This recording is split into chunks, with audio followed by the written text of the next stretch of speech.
என்பது வெறும் இலைகள் தழைகள் என்பதல்ல. அவற்றின் பயன்பாடுகளை அறிந்து கொண்டு முறையாக பயன்படுத்தினால் பல ஆண்டுகள் நோய் இல்லாமல் வாழலாம் என்கிறார் டாக்டர் கௌதமன் அவர்கள். நிகழ்ச்சியில் அடுத்த பகுதியாக வரவிருப்பது பல்லாண்டு வாழ்ந்திட. அன்பான கலைஞர் தொலைக்காட்சி நேயர்களுக்கு என்னுடைய இனிமையான காலை வணக்கங்கள். இன்றைக்கி நம்ம பார்க்கக்கூடிய தாவரத்துடைய பெயர் மிளகரணை அப்படின்னு சொல்லக்கூடிய ஒரு கொடி வகை தாவரம். பார்ப்பதற்கு முட்களை கொண்டு வளரக்கூடிய ஒரு வகையான தாவரம்.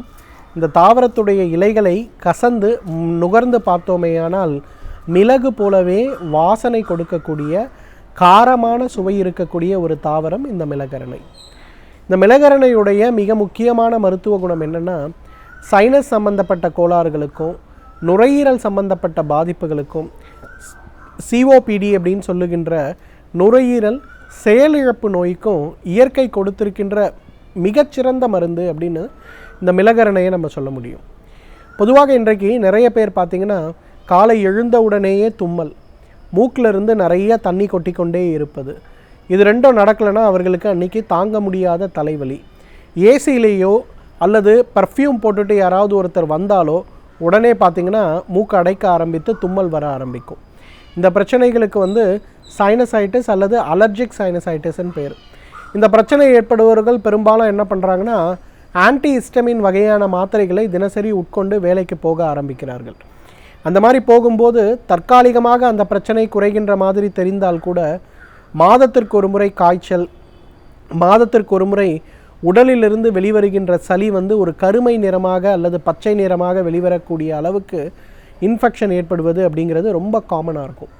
இந்த மாதிரி ஏற்படுகின்ற பிரச்சனைகளை குறைக்கின்ற சக்தி மிளகரணைக்கு உண்டு.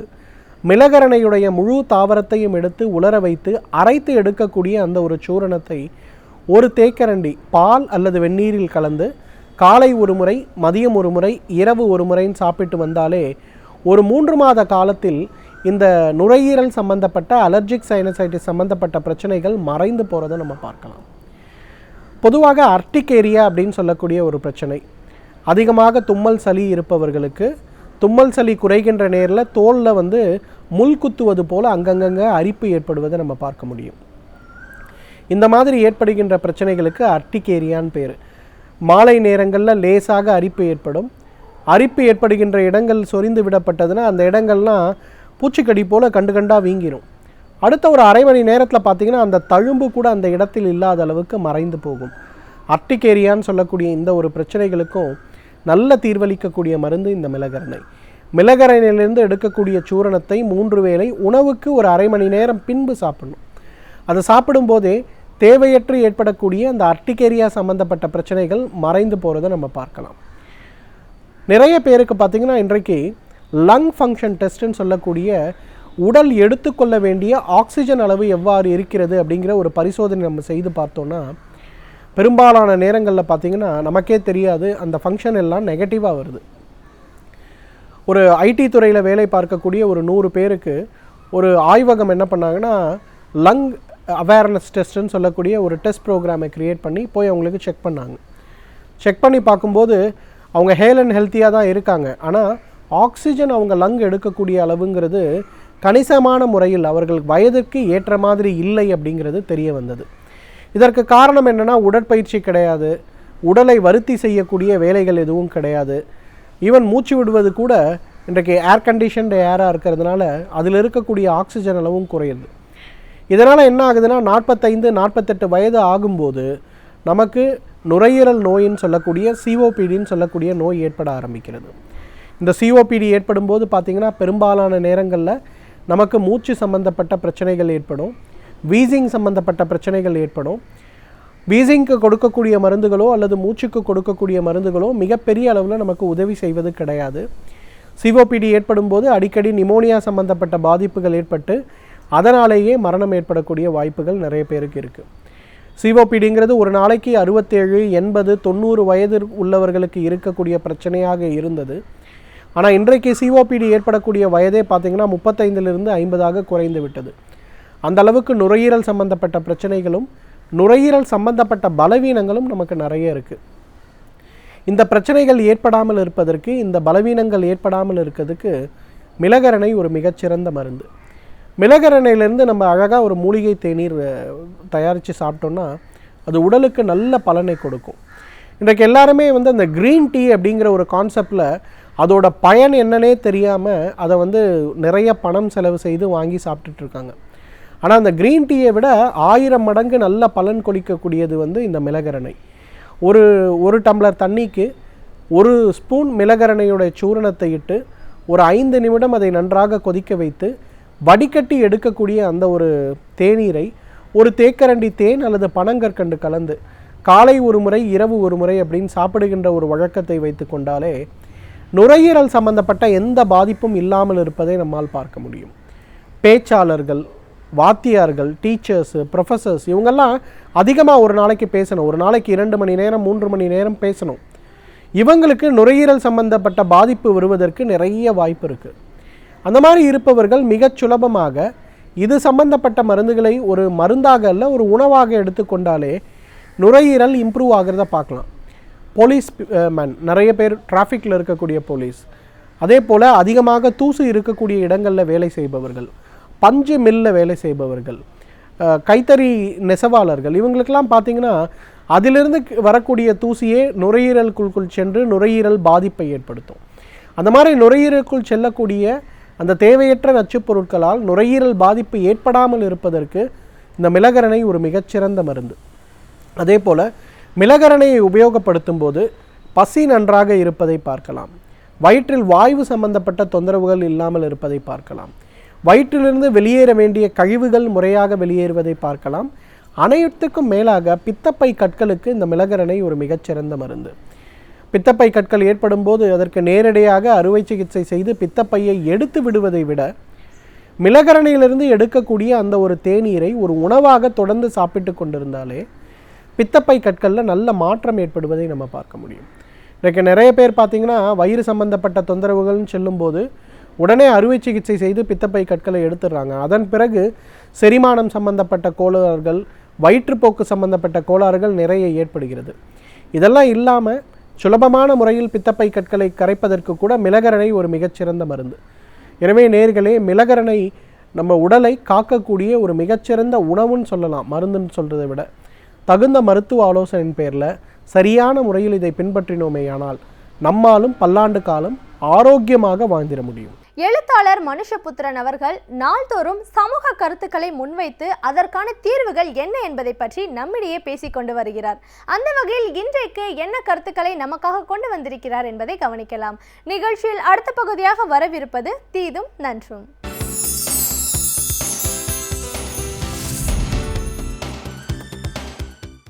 வணக்கம் நண்பர்களே, இன்னும் ஒரு இனிய காலை பொழுதில் தீதும் நன்றும் நிகழ்ச்சியில் உங்களை சந்திப்பதில் மிக்க மகிழ்ச்சி அடைகிறேன். தமிழகத்தை பொறுத்தவரைக்கும், திராவிட இயக்கத்தை பொறுத்தவரைக்கும் மொழி சார்ந்த பிரச்சனைகள், குறிப்பாக மொழி ரீதியான ஆதிக்கம் அல்லது மொழி ரீதியான மேலாதிக்கம், இவற்றிற்கு எதிரான ஒரு போராட்டத்தை திராவிட இயக்கம் தொடர்ந்து முன்னெடுத்திருக்கிறது என்று சொல்லலாம். உண்மையில் திராவிட இயக்கத்தினுடைய 2 கண்கள் எவை என்று கேட்டால், ஒன்று சமூக நீதி, இன்னொன்று மொழிப்போர் என்பதாகும். இவை இரண்டுமே ஒன்றோடொன்று தொடர்புடையவை என்பது மட்டுமல்ல, ஒரு மாநிலத்தினுடைய அடிப்படை உரிமைகளை, மக்களினுடைய அடிப்படை உரிமைகளை பாதுகாப்பதில் இந்த மொழிப்போரும் இந்த சமூக நீதிக்கான போராட்டமும் ஒன்றோடொன்று இணைந்திருக்கின்றன என்று சொல்ல வேண்டும்.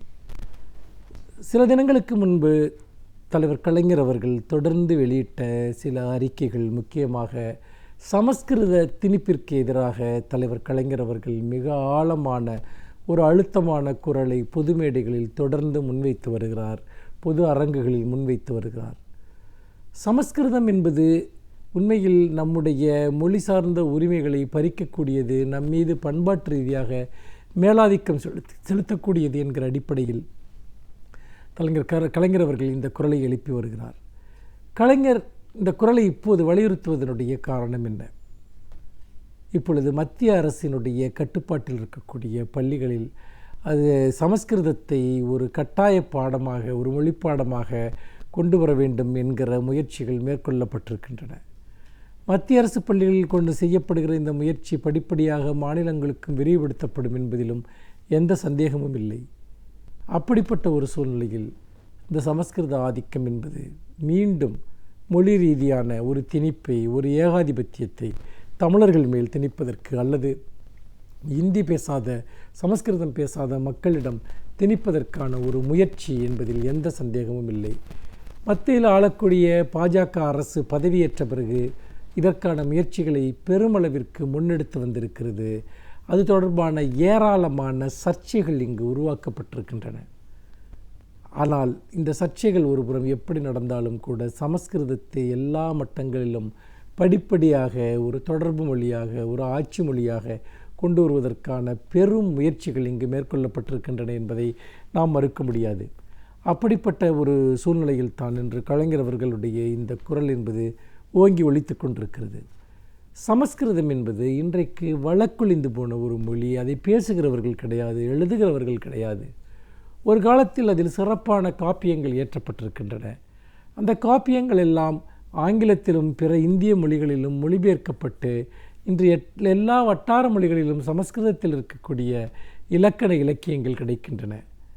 அப்படிப்பட்ட ஒரு சூழ்நிலையில் இன்று பேச்சு வழக்கிலேயே இல்லாத ஒரு மொழியை அல்லது அந்த மொழியை தாய்மொழியாக கொண்டவர்கள் இல்லாத ஒரு சூழ்நிலையில் திட்டமிட்டு ஒரு மொழியை புதுப்பிப்பது என்பது நிச்சயமாக ஒரு பண்பாட்டு ஆதிக்கத்திற்கான ஒரு செயலாக அன்றி வேறு என்னவாக இருக்க முடியும்? ஏனென்றால் இன்றைக்கு வகுப்புவாத சக்திகள் அல்லது ஒரு பெரும்பான்மைவாத சக்திகள் அவர்கள் ஒரு ஒன்றுபட்ட ஒரு இந்தியாவை, அதாவது ஒற்றைப்படையான ஒரு இந்தியாவை உருவாக்க முயற்சிக்கிறார்கள். இந்தியா என்பது பல்வேறு விதமான கலாச்சாரங்களை கொண்ட நாடு, பல்வேறு விதமான ஒரு மொழி ரீதியாகவும் பண்பாட்டு ரீதியாகவும் உணர்வு ரீதியாகவும் பல்வேறு வேற்றுமைகளை கொண்ட நாடு. அந்த பல்வேறு நதிகள் ஒன்றை ஒன்று குறுக்கிட்டு கடந்து செல்வதன் மூலமாகத்தான் ஒரு பன்முகத்தன்மை கொண்ட ஒரு இந்திய பண்பாடு என்பது இங்கு சாத்தியமாக இருக்கிறது. அப்படி இருக்கிற போது இந்தியாவிற்கென்று ஒரு பொது மொழி, ஒரு பொது பண்பாட்டை பற்றி யார் பேசினாலும் அவர்கள் ஏதோ ஒரு குறிப்பிட்ட பண்பாட்டை மற்ற எல்லா பண்பாட்டையும் விட, ஒரு குறிப்பிட்ட மொழியை எல்லா மொழியை விட ஒரு உயர்வான இடத்தில் வைப்பதற்கு முயற்சிக்கிறார்கள் என்பதுதான் வெளிப்படையாக நாம் பார்க்கக்கூடிய ஒரு விஷயம். அப்படி பார்க்கிற போது இந்த பண்பாட்டு திணிப்பு என்பது அது வேறு ஒரு கருத்தியல் ரீதியான ஒரு திணிப்பாக, ஒரு இனத்தின் மீது அரசியல் ரீதியாக செலுத்தக்கூடிய மேலாதிக்கத்தினுடைய ஒரு திணிப்பாக இந்த மொழி திணிப்பு இருக்கிறது என்பதில் எந்த விதமான சந்தேகமும் கிடையாது. அப்படி இருக்கிற போது எந்த உபயோகமும் இல்லாத, நடைமுறையிலோ பயன்பாட்டிலோ எந்த அர்த்தமும் இல்லாத ஒரு மொழியை ஒரு புனித மொழியாக அல்லது ஒரு மதம் சார்ந்த மொழியாக, ஒரு கருத்தியலை முன்னெடுக்கக்கூடிய ஒரு மொழியாக நாம் இங்கே முன்னெடுப்பது என்பது ஒரு அவலத்திலும் ஒரு அவலமான ஒரு விஷயம் மட்டுமல்ல, அது நேரடியாக ஒரு மாநில மக்களினுடைய மொழிசார் உரிமைகள் நடத்தப்படுகிற ஒரு மிகப்பெரிய தாக்குதல் என்பதிலும் எந்த சந்தேகமும் இல்லை.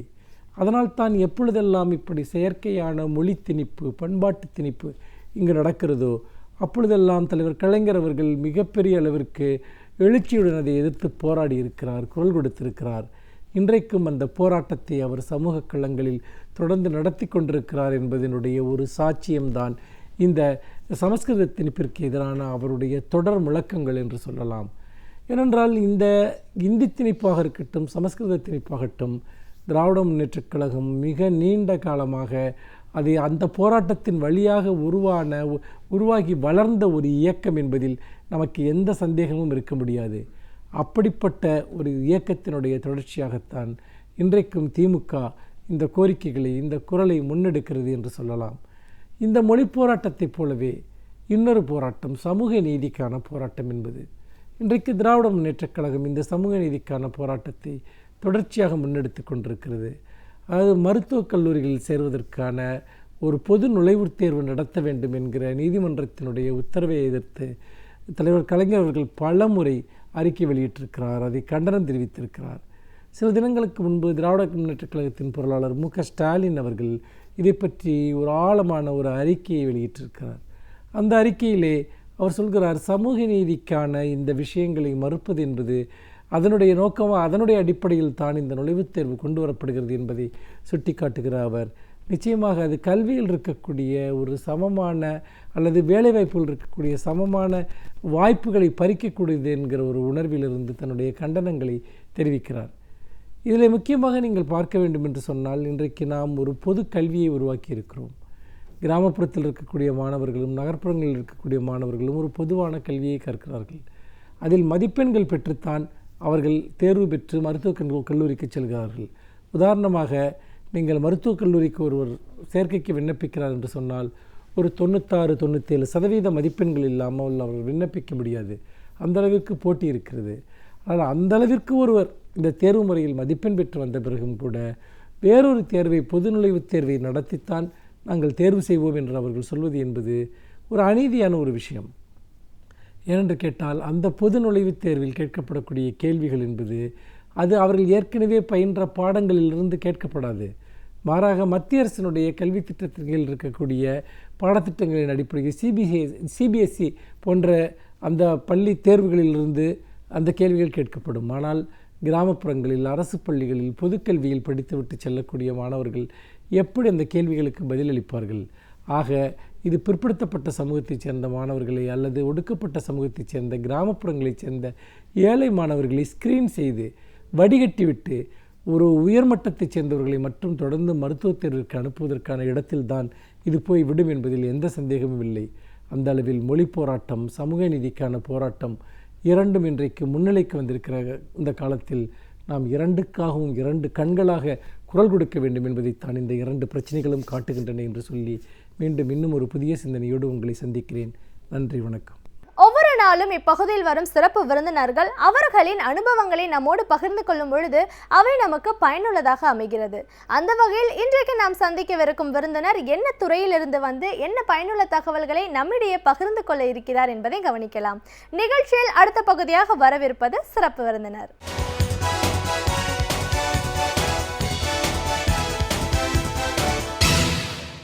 வணக்கம் நேயர்களே, விடியலேவா நிகழ்ச்சியின் சிறப்பு விருந்தினருக்கான நேரம் இது. இன்றைய சிறப்பு விருந்தினர் மருந்துத்துறை வல்லுநர் திரு கண்ணன். மருந்துத்துறை அப்படின்னு சொல்லும்போது ஒரு மருந்தோட விலை எப்படி நிர்ணயிக்கப்படுது, புதிய அரசு கொள்கைகள்லாம் என்ன மாதிரியான ஒரு பாதிப்புகளையோ நன்மைகளையோ ஏற்படுத்தக்கூடியதாக இருக்குது, பொதுவாகவே என்ன மாதிரியான ஆராய்ச்சிகள்லாம் இந்தியாவில் நடந்துட்டு இருக்கு, இப்படி பல விஷயங்களை இன்னைக்கு நம்ம அவர்கிட்ட கேட்டு தெரிஞ்சுக்கலாம். வணக்கம் சார். வணக்கம். ஒரு மருந்துத்துறை வல்லுநராக எங்கள் நிகழ்ச்சிக்கு உங்களை நாங்கள் முதல்ல வரவேற்கிறோம். மருந்துத்துறை அப்படின்னு நம்ம சொல்லும்போது மருந்துன்ற ஒரு விஷயம் தான் யாருமே ஒரு கடையில் போய் வாங்குகிறோம் அப்படின்னும் போது அதோட விலையை பற்றி யோசித்து பார்க்குறதே இல்லை. என்ன விலை கொடுத்தாலும் பரவாயில்ல, மருந்துன்னு வரும்போது அதில் நம்ம எதையும் பார்க்கக்கூடாதுன்ற ஒரு நினைப்பில் தான் இன்றைக்கி ஒரு சாமானிய மனிதர்களும் இருக்கிறத பார்க்குறோம். உண்மையிலேயே இந்த துறை எப்படி இருக்குது, இதோட விலை நிர்ணயம்லாம் எப்படி நடக்குது, அரசோட கொள்கைகள் என்ன? இப்போ சமீபத்தில் நிறைய மாத்திரைகளுக்கு வந்து தடை செய்யப்பட்டிருக்கு. ஏன் அந்த மாதிரி எல்லாம் திடீர்னு தடை செய்யப்படுறாங்க? இதனால ஒரு நிறுவனம் எவ்வளவு தூரம் பாதிப்புக்கு உள்ளாகும்?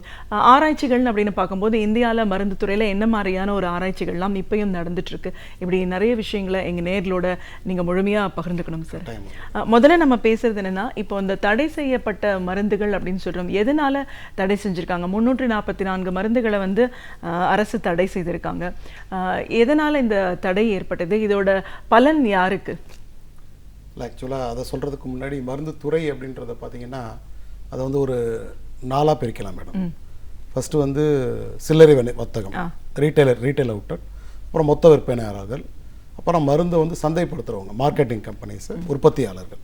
ஸோ இது வந்து 4 பேர் சேர்ந்தது தான் இந்த மருந்துத்துறை. இந்த தடையால் பாதிக்கப்பட்டிருக்கிறது பார்த்திங்கன்னா இந்த 4 பேருமே.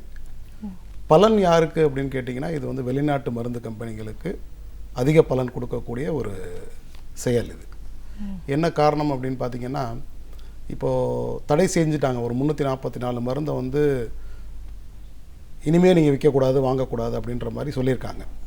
அந்த 344 ட்ரக்கும் வந்து யாரும் தானாக மேனுஃபேக்சர் பண்ணி மார்க்கெட்டுக்கு போன மருந்துகள் கிடையாது. இந்தியாவில் நமக்கு சந்தோஷமான ஒரு விஷயம் என்ன அப்படின்னா, மருந்துத்துறை மட்டும்தான் எல்லா சட்டத்தையும் மதித்து நடக்கிற ஒரே துறை எது அப்படின்னு கேட்டிங்கன்னா மருந்துத்துறை. சட்டத்தில் இருந்து ஒரு விஷயத்தில் கூட நீங்கள் வந்து எஸ்கேப் ஆகி இந்த மருந்தை பற்றி வியாபாரமோ உற்பத்தியோ பண்ண முடியாது. அப்படி இருக்கிற ஒரு மருந்து, அந்த 344 மருந்துமே வந்து சரியான முறையில் ஃபார்ம்ஸ்லாம் சப்மிட் பண்ணி அப்ரூவல் வாங்கி லைசன்ஸ் வாங்கி அதுக்கப்புறம் தான் அது வந்து மேனுஃபேக்சர் பண்ணி டாக்டர்கிட்ட சொல்லி டாக்டர் எழுதுகிறாங்க, பேஷண்ட்ஸ் வாங்கிக்கிட்டு இருக்காங்க. இந்த 344 ட்ரக்கு நாளையிலேருந்து விற்கக்கூடாதுன்னு சொல்லி ஒரு நாள், அதுவும் ஒரு இரவு வேலையில் கெசட்டில் ரிலீஸ் பண்ணுறாங்க. எத்தனை பேர் போய் அந்த கெசட்டை போய் பார்த்துருப்பாங்க அப்படின்னு கேட்டிங்கனாலே ஒரு பெரிய கொஸ்டின் மார்க் தான். அதுக்கப்புறம் இந்த இண்டஸ்ட்ரியில் உள்ள அசோசியேஷன் பீப்புள் எல்லாத்துக்கும் அந்த நியூஸை ஸ்ப்ரெட் பண்ணுறாங்க. அடுத்த நாளே விற்கக்கூடாது அப்படின்னு சொல்கிறது வந்து ஒரு மிகப்பெரிய அதிர்ச்சியான ஒரு விஷயம் வியாபாரிகளுக்கு. வியாபாரிகள் சைடில் இதில் பெரிய பாதிப்பு, அது ஒரு பாதிப்புன்னு பார்த்தீங்கன்னா, எதனால் இந்த மருந்தை தடை செஞ்சாங்க அப்படின்னா சரியான முன்னறிவிப்பு யாருக்குமே இல்லை. 2008 இந்த மாதிரி மருந்துகளை தடை செய்ய போகிறோம் அப்படின்னு சொல்லிட்டு இருக்காங்க. அவங்க தடை செஞ்ச மருந்துகள் எல்லாமே பார்த்திங்கன்னா தனி மருந்து எதுவுமே கிடையாது, கூட்டு மருந்துன்னு பேர். That is called fixed dose combination. இந்த கூட்டு மருந்து அப்படின்னா ஒரு மருந்தோட இன்னொரு மருந்தை சேர்த்து கொடுக்கறது தான் கூட்டு மருந்து. அந்த கூட்டு மருந்தில் ஒரு 344 கூட்டு மருந்து தயாரிப்பை வந்து தடை பண்ணியிருக்காங்க. அதில் எப்படின்னு பார்த்தீங்கன்னா 30 வருஷம் 35 வருஷத்துக்கு முன்னாடி இருந்து விற்றுக்கிட்டு இருக்கிற மருந்தெல்லாம் கூட அதில் லிஸ்ட்டில் வந்திருக்கு.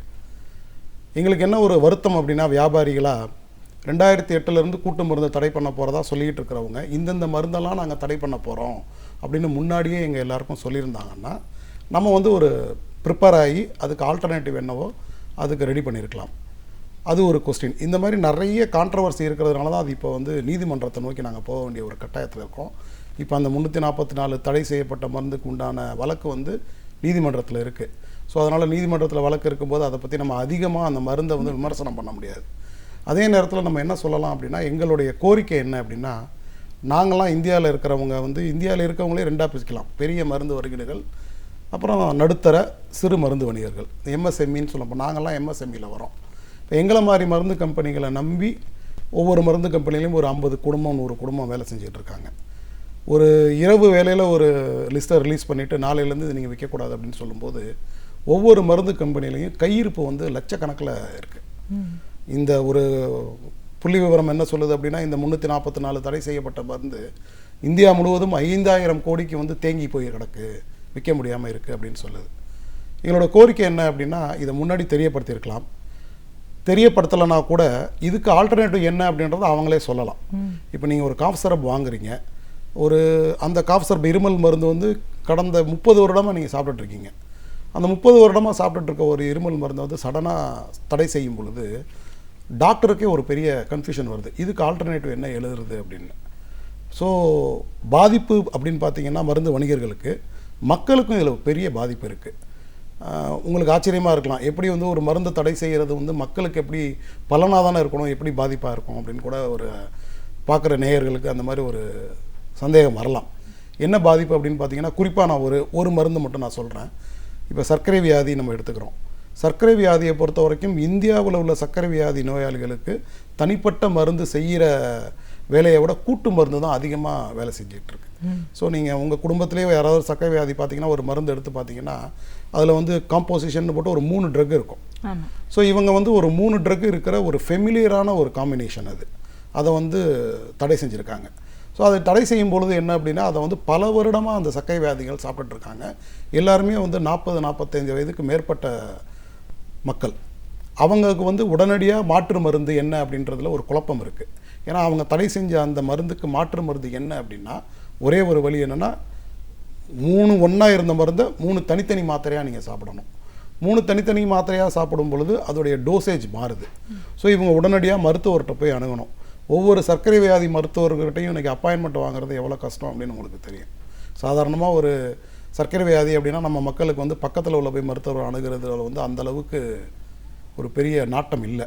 அவங்களுக்குன்னு ஒரு சர்க்கரை வியாதி மருத்துவர் வச்சுருக்காங்க. அந்த டாக்டர்கிட்ட தான் அப்பாயின்மெண்ட் வாங்கி அவங்க போய் பார்க்கணும். ஒரே நாளில் இந்த பேஷண்ட் அத்தனை பேரும் அந்த டாக்டர்கிட்ட போனார்னா அவராலையும் அத்தனை பேருக்கும் அப்பாயின்மெண்ட் கொடுத்து டெஸ்ட் எடுத்து அதை வந்து எவாலுவேட் பண்ணி மருந்தை மாற்றி எழுதுறதும் கஷ்டம். ஸோ அவங்களுக்கும் டாக்டர்ஸுக்கும் என்ன அப்படின்னா, இது ஏன் தடை பண்ணாங்க அப்படின்றது பெரிய ஒரு கொஸ்டின் மார்க் இருக்குது. ஏன்னா நல்லா தானே போயிட்டுருக்கு, நல்லா தான் என்னோட ஒரு டாக்டர்கிட்ட நான் பேசும்போது சொல்கிறார், என்னோடய பேஷண்ட்ஸு இந்த ட்ரக்கை வந்து 15 வருஷம் 20 வருஷம் சாப்பிட்டுட்ருக்காங்க, நல்லா தான் இருக்காங்க, ஏன் நீங்களாம் இண்டஸ்ட்ரியில் இருக்கீங்க வந்து அரசுக்கு ஏன் இதை சொல்லலை அப்படின்னு. நான் ஆரம்பத்தில் இது வெளிநாட்டு மருந்து கம்பெனிகளுக்கு பலன் போகும் அப்படின்னு சொன்னேன். இது எப்படி பலன் போகுது அப்படின்னா, இப்போ இந்த மாதிரி கூட்டு மருந்தெல்லாம் தடை செய்யும் பொழுது தனிப்பட்ட மருந்து தான் நம்ம விற்க வேண்டிய கட்டாயத்துக்கு ஆளாகிறோம். தனிப்பட்ட மருந்துக்கு வந்து எங்கே வருதுன்னா ரிசர்ச்சில் வந்துடுது. உங்களுக்கு புதிய மருந்து வரணும் அப்படின்னா ரிசர்ச்சில் வரணும். ரிசர்ச் வரணும்னா அதை வெளிநாட்டு கம்பெனிகள் மட்டும்தான் பண்ணணும் பண்ண முடியும் அப்படின்ற வந்து ஒரு சூழ்நிலை இங்கே இருக்குது. ஸோ அப்படி பார்த்தீங்கன்னா இந்த 344 லிட்டருக்கு தடை யாருக்கு பலன் அப்படின்னு கேட்டிங்கன்னா, இந்தியாவில் உள்ள ஒரு மருந்து கம்பெனிக்கும் பலன் இல்லை, இந்தியாவில் உள்ள ஒரு மருத்துவருக்கும் இது பலன் இல்லை, இந்தியாவில் உள்ள ஒரு மக்களுக்கும் இது பலன் இல்லை. ஒரே ஒரு பலன் எங்கே போய் சேருது அப்படின்னா வெளிநாட்டு மருந்து கம்பெனிகள் தான். இப்போ நீங்கள் இந்த தடையை பற்றி சொல்லும்போது 2008 இதை பற்றி சொல்லிட்டு இருந்தாங்க, அதை எக்ஸிக்யூட் பண்ணல, லிஸ்ட் அவுட்டும் கொடுக்கல என்னென்ன மெடிசின்ஸ்க்கு அப்படின்னு சொல்லிட்டு. இப்போ நீங்கள் சொன்ன மாதிரி ப்ராக்டிக்கல் நடைமுறை சிக்கல்கள் இதில் நிறைய பேருக்கு இந்த மெடிசன் வந்து பேண்டுன்னு தெரியாமல் இன்னும் கன்சியூம் பண்ணிட்டு இருக்கிறவங்களும் இருப்பாங்க இல்லைங்களா? அப்போ அதை மெடிக்கல் ஷாப்ஸ் எல்லாம் அதை சேல் பண்ணுறவங்களும் தானே இருக்காங்க. அதை தடை எந்த மாதிரியான ஒரு பிரச்சனைகளை ஒரு கன்சியூமருக்கு கொடுக்கும் அப்படின்னு இன்னும் சொல்ல முடியல இல்லைங்களா? ஆமாம், கன்சியூமருக்கு என்ன மாதிரி ஒரு பிரச்சனைகளை கொடுக்குன்னா, கன்சியூமருக்கு ஒரு மிகப்பெரிய தடுமாற்றம் இருக்குது அவங்களுக்கு. இன்னமும் வந்து நம்ம எல்லாமே மீடியா, டிவி, இன்டர்நெட் அந்த மாதிரி லெவலில் தான் நம்ம எல்லாம் இதை பற்றி பேசிக்கிட்டு இருக்கோம். இன்னும் வந்து இந்த கீழ்த்தர மக்களுக்கு வந்து அது போய் சேரலை.